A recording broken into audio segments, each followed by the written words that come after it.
carne. Olha, o dia hoje tá bonito, viu? Olha como tá a serra, os matos tudo bonito. Passou 2 dias aqui em Caruaru chovendo, mas de manhã ainda tava chovendo, mas agora de tarde estiou mais. Aí eu fiz essa fogueirinha aqui e vou assar banana. Aqui já viu, gente, assar banana. Nossa, que naquele tempinho eu vou assar a banana no fogo para nós comer com farinha. É bom demais, viu? Banana assada na brasa. Olha. Vou botar aí pra assar. Ui, olha, assando. Tá vendo? Eita. A fogueira, eu só fazer fogueira de noite, fui fazer de dia, mas tem nada não. Tem no pau faz qualquer hora fogueira, né, gente?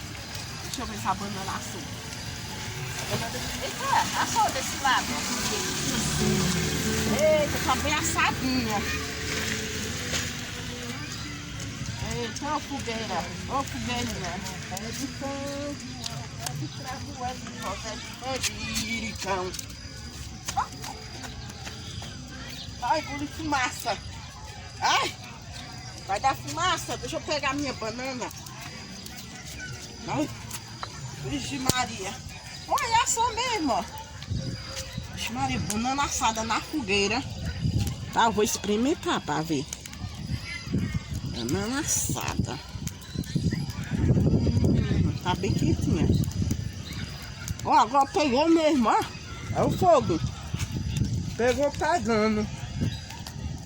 Tá vendo? Mas rapaz, não tô aqui não.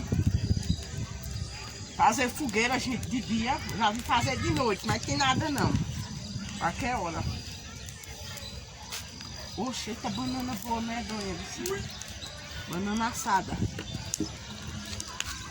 Então eu vou pra cá, a fumaça vai pra cá. Eu vou pra lá, a fumaça vai pra lá. Eu tô aqui, a fumaça. Daqui a pouco a fumaça tá aqui.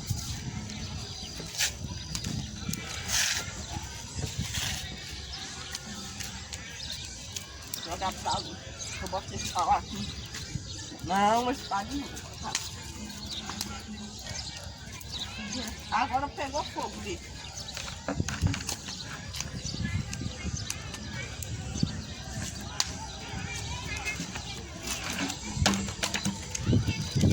Ó.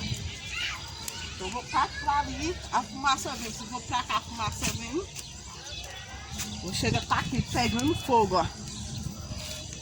É bonito, né, o fogo. Bonito, fogo e água. Fogo e água não se unem não, viu? Mas é bonito. Ó, vê se eu vou pra cá, a fumaça vem. Deixa eu ver. Vem, já vem pra cá, tá vendo?